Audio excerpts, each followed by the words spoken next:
പന്തളം സുധാകരൻ മുഖ്യമന്ത്രിയുടെ പരിഹാസം താങ്കളും കേട്ടിരിക്കും. രണ്ടുപേർ കയറിയപ്പോൾ ഇവിടെ ഹർത്താൽ, അവിടെ സ്ത്രീ കയറുകയാണെങ്കിൽ യുവതികൾ കയറുകയാണെങ്കിൽ ആത്മഹത്യ ചെയ്യും എന്ന് പറഞ്ഞ നേതാക്കൾ വരെയുണ്ട്. ആരാണ് പറഞ്ഞതെന്ന് താങ്കൾക്കും അറിയാം.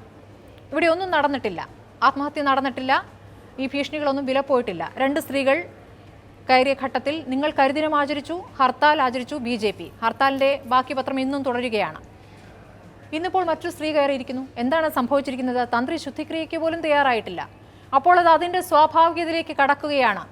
നിങ്ങൾ ഈ കരിദിനം ആചരിച്ചത് നിങ്ങൾ ഭരണഘടന അനുശാസിക്കുന്ന തുല്യത, അതിനെ എതിർക്കുന്നത് ചരിത്രത്തിൽ രേഖപ്പെടുത്തപ്പെടും. ആദ്യമേ വളരെ വിനീതമായി പറയട്ടെ, ശബരിമലയിൽ തുല്യത എതിർക്കുന്ന ഒരു പ്രശ്നവും ഇല്ല. കാരണം സ്ത്രീ പ്രവേശനം അവിടെ ഉണ്ട്. ഒരു പ്രത്യേക എന്നും ചർച്ച ചെയ്യുന്നതുകൊണ്ട് 2-3 മാസമായി ചർച്ച ചെയ്യുന്നതുകൊണ്ട് ഞാനത് ആവർത്തിക്കുന്നില്ല. അവിടെ ഒരു പ്രത്യേക കാലഘട്ടത്തിലുള്ള സ്ത്രീകൾ പ്രവേശിക്കാൻ പാടില്ല എന്നൊരു വിശ്വാസം, ഒരു ആചാരം അതവിടെ നിലനിൽക്കുന്നു. കാലാന്തരത്തിൽ എങ്ങനെയാവട്ടെ, അത് പിന്നീട് നമുക്ക് കാലം തെളിയിക്കട്ടെ. പക്ഷേ ഒരു സംസ്ഥാനത്തിൻ്റെ മുഖ്യമന്ത്രി അത് വിശ്വാസിയാണെങ്കിലും അവിശ്വാസിയാണെങ്കിലും, പ്രത്യേകിച്ച് ഭരണഘടനയിൽ തൊട്ട് സത്യപ്രതിജ്ഞ ചെയ്യുമ്പോൾ 2 ഓപ്ഷൻ കൊടുക്കും. അതായത് ഒന്നുകിൽ ദൈവനാമത്തിൽ സത്യപ്രതിജ്ഞ ചെയ്യാം, അല്ലെങ്കിൽ ദൃഢപ്രതിജ്ഞ ചെയ്യാം. എന്ന് പറഞ്ഞാൽ ഒരു ജനാധിപത്യ മതേതര രാജ്യത്ത് എല്ലാ മതവിശ്വാസങ്ങളെയും വിശ്വാസമില്ലാത്തവരെയും ഒരുപോലെ ഭരണഘടന സംരക്ഷിക്കുന്നു എന്നുള്ളതാണ്. അപ്പോൾ കേരളത്തിലെ മുഖ്യമന്ത്രി ബഹുമാനായ ശ്രീ പിണറായി വിജയൻ അദ്ദേഹം ആവർത്തിച്ച് പറഞ്ഞു, ഞാൻ വിശ്വാസിയല്ല. അതിൻ്റെ അർത്ഥം എന്താണ്? വിശ്വാസികളെ തള്ളിക്കളയുക എന്നുള്ളതല്ലല്ലോ. വിശ്വാസികളെയും അവിശ്വാസികളെയും ഒരുപോലെ സംരക്ഷിക്കാനുള്ള ഭരണഘടനാപരമായ ബാധ്യതയാണ് ഒരു മുഖ്യമന്ത്രിക്കുള്ളത്. ഞാൻ ഒരു പൗരൻ എന്നുള്ള രാഷ്ട്രീയത്തിനപ്പുറമായി വളരെ വേദനയോടുകൂടി ഈ 2019 ഉദിച്ചുയർന്നപ്പോൾ ഇവിടെ വനിതാ മതിലുണ്ടായി. വനിതാ മതിലുണ്ടായി. സർക്കാരിൻ്റെ സർവ്വസന്നാഹവും ഉപയോഗിച്ചുകൊണ്ട് എല്ലാ ഭീഷണിയും എല്ലാ പ്രോത്സാഹനവും എല്ലാം നൽകിക്കൊണ്ട് ഉദ്യോഗസ്ഥന്മാരെയും എല്ലാം അണിനിരത്തിക്കൊണ്ടൊരു വനിതാ മതിൽ. പിന്നെ CPM-നെ പോലൊരു കേരളത്തിലെ ഒരു പ്രധാനപ്പെട്ട രാഷ്ട്രീയ പാർട്ടിക്ക് ഒരു മതിലുണ്ടാക്കുക എന്ന് പറഞ്ഞ ഒരു പ്രശ്നമേ അല്ല. പക്ഷേ എങ്കിലും ഗവൺമെൻറ് മെഷീനറി പൂർണ്ണമായി അതിന് ഉപയോഗിച്ചു.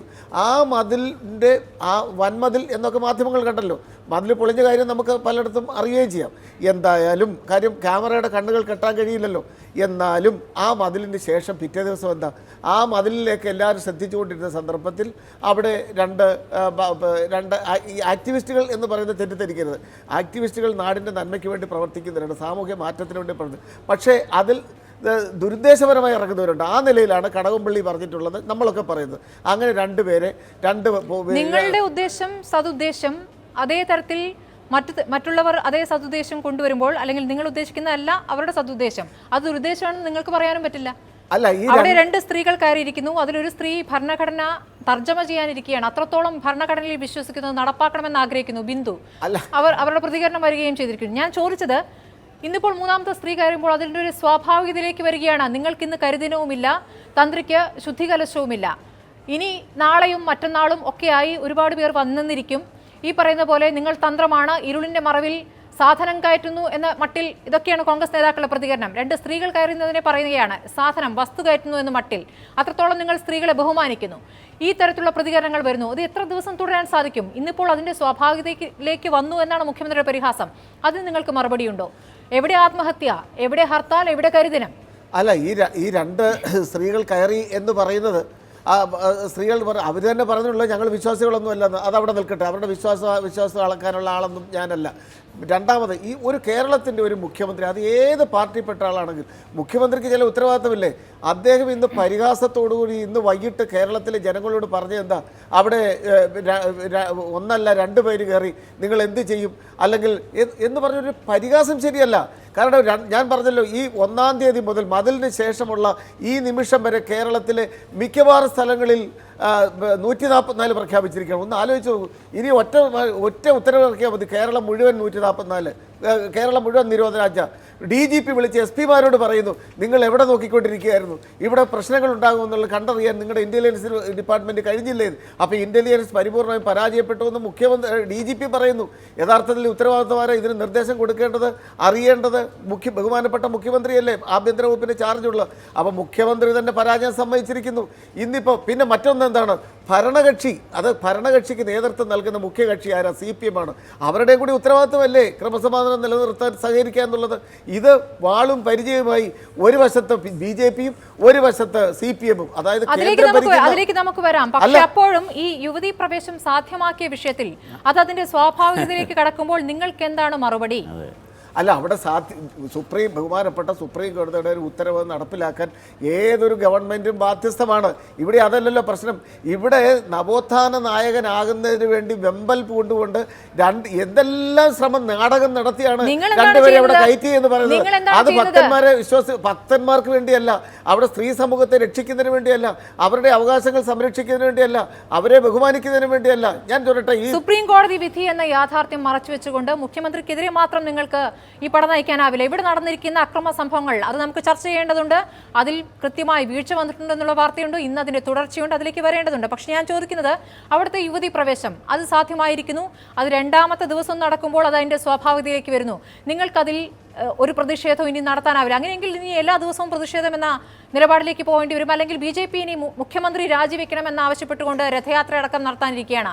അതിന്റെ പങ്ക് പറ്റാൻ പോവുകയാണ്, അതിന്റെ ഭാഗമാകാൻ നിങ്ങൾ പോവുകയാണോ? അതാണ് അറിയേണ്ടത്. കാരണം നിങ്ങൾ ഇന്ന് പാർലമെന്റിൽ പ്രത്യേക നിയമം വേണം സ്ത്രീ പ്രവേശം റദ്ദാക്കാൻ എന്നാവശ്യപ്പെട്ടിരിക്കുകയാണ്. അവിടെ സോണിയാഗാന്ധി മറിച്ചൊരു നിലപാടെടുത്തു. ദേശീയ തലത്തിൽ നിങ്ങളുടെ ഈ സ്ത്രീവിരുദ്ധ നിലപാടുമായി ഇങ്ങോട്ട് വരേണ്ട എന്ന് സോണിയാഗാന്ധി കണ്ണുരുട്ടി എന്നാണ് വാർത്ത. നിങ്ങൾ എത്ര നിഷേധിച്ചിട്ടും കാര്യമില്ല. സോണിയാഗാന്ധിക്ക് ആ നിലപാടുണ്ട്, രാഹുലും ആ നിലപാടുണ്ട്. അല്ല, ഒന്നാമതായി ശ്രീമതി സോണിയാഗാന്ധി കേരളത്തിലെ MP-മാരെ ശാസിച്ചു അല്ലെങ്കിൽ കണ്ണുരുട്ടി എന്നുള്ള വാർത്ത ശുദ്ധ അസംബന്ധമാണ്, അടിസ്ഥാനരഹിതമാണ്. ഞാൻ വ്യക്തമായി മനസ്സിലാക്കുന്നത് ഡൽഹി ബേസായിട്ടുള്ള SFI പാരമ്പര്യത്തിൽപ്പെട്ട ഒരു മാധ്യമ പ്രവർത്തക നൽകിയ ഒരു വാർത്തയാണ്. എന്തുകൊണ്ട് ആ വാർത്ത നൽകുന്നതിന് മുമ്പ് ഹൈക്കമാൻഡിൻ്റെ അല്ലെ പ്രധാനപ്പെട്ട നേതാക്കന്മാർ, രാഹുൽ ഗാന്ധിയായിട്ടോ അല്ലെ സോണിയാജിയായിട്ടോ ഇവർ ആശയവിനിമയം നടത്തിയോ? ഇല്ലല്ലോ. അപ്പോൾ എല്ലാ MP-മാരും ഒരേ കാരണം സോണിയാഗാന്ധിയുടെ മുമ്പിലാണ്. കാരണം കേരളത്തിൽ കരിദിനം UDF ആചരിക്കുകയാണ്. അതിൻ്റെ ഒരു റിഫ്ലക്ഷൻ എന്നുള്ള ഞങ്ങളും ഇതാ കറുത്ത ബാഡ്ജ് ധരിച്ചാണ് വരുന്നതെന്നുള്ള സോണിയാഗാന്ധി കണ്ടതാണ്. അതല്ലാതെ സോണിയാഗാന്ധി ഇവരെ ബാൻ ചെയ്യുന്നുള്ള തെറ്റാണ്. പിന്നെ AICC ജനറൽ സെക്രട്ടറിയും പാർലമെൻ്ററി പാർട്ടിയുടെ വിപ്പുമായ ശ്രീ KC വേണുഗോപാൽ MP-യാണ് ഇന്ന് പാർലമെൻറ്റിൽ ഈ ശബരിമല ഒരു പ്രത്യേക സാഹചര്യത്തിൽ അവിടെ വിശ്വാസികളെ സംരക്ഷിക്കുന്നതിന്, വിശ്വാസവും ആചാരവും സംരക്ഷിക്കുന്നതിന് വേണ്ടി നിയമനിർമ്മാണം നടത്തണം എന്ന് ആവശ്യപ്പെട്ടിരിക്കുന്നത്. അഡ്ജോൺമെൻറ്റ് മോശം മൂവ് ചെയ്തിരിക്കുന്നത്. അപ്പോൾ അത് സോണിയാഗാന്ധി അറിയാതെ, രാഹുൽ ഗാന്ധി അറിയാതെ ഒരു കോൺഗ്രസ് MP-ക്ക് ഇന്ത്യൻ പാർലമെൻറ്റിൽ ഇങ്ങനെ ഒരു പ്രമേയം അവതരിപ്പിക്കാൻ കഴിയും? ഓർഡിനൻസ് എന്ന ആവശ്യവുമായി പ്രധാനമന്ത്രിയെ കാണാമെന്ന നിങ്ങളുടെ തീരുമാനം എന്താണ് മാറ്റിവെക്കാൻ കാരണം?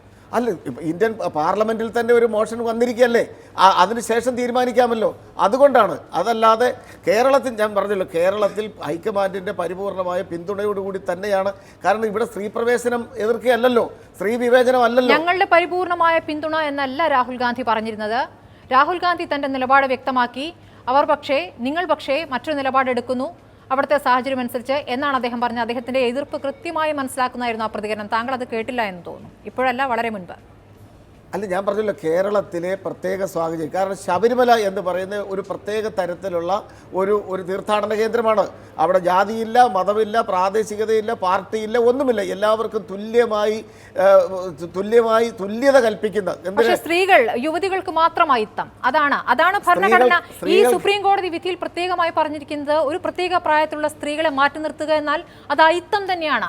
ആ അയിത്താചാരണമാണ് നടന്നിരിക്കുന്നത്. അവിടെ ശുദ്ധിക്രിയ എന്നതും അയിത്തവുമായി ബന്ധപ്പെട്ട പ്രക്രിയയായിട്ട് മാത്രമേ കാണാനാവൂ എന്നുള്ളതാണ് ഇപ്പോൾ അവിടെ വന്നിരിക്കുന്ന ഹർജിയും. അതും 22-ാം തീയതി.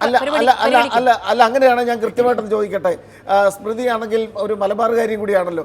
കണ്ണൂർ, കാസർഗോഡ് ജില്ലകളിൽ മാത്രമായി പരിപൂർണമായും 100% CPM-ന്റെ കൺട്രോളിലുള്ള, നിയന്ത്രണത്തിലുള്ള 24 ക്ഷേത്രങ്ങൾ. ആ 24 ക്ഷേത്രങ്ങളിൽ സ്ത്രീ പ്രവേശനമില്ല എന്നുള്ള കാര്യം നമുക്കെല്ലാം അറിയാമല്ലോ. എന്തുകൊണ്ട് ഇപ്പോൾ ശബരിമലയിൽ സ്ത്രീ പ്രവേശനം എന്ന് പ്രചരിപ്പിക്കുന്ന, അതിനുവേണ്ടി ശ്രമിക്കുന്നു എന്ന് ഊക്കം കൊള്ളുന്ന CPM നേതാക്കന്മാർ എന്തുകൊണ്ട് ആ 24 ക്ഷേത്രങ്ങളിൽ സ്ത്രീകളെ പ്രവേശിപ്പിക്കാനുള്ള നടപടി സ്വീകരിക്കുന്നില്ല? അപ്പോൾ അതല്ല, ഇതൊന്നുമല്ല, രാഷ്ട്രീയപരമായ കാഴ്ചപ്പാടോടുകൂടി ശബരിമലയിലെ സ്ത്രീ പ്രവേശവുമായി ബന്ധപ്പെട്ട ആവശ്യമായി CPM അല്ലല്ലോ സുപ്രീം കോടതിയിൽ പോയത്.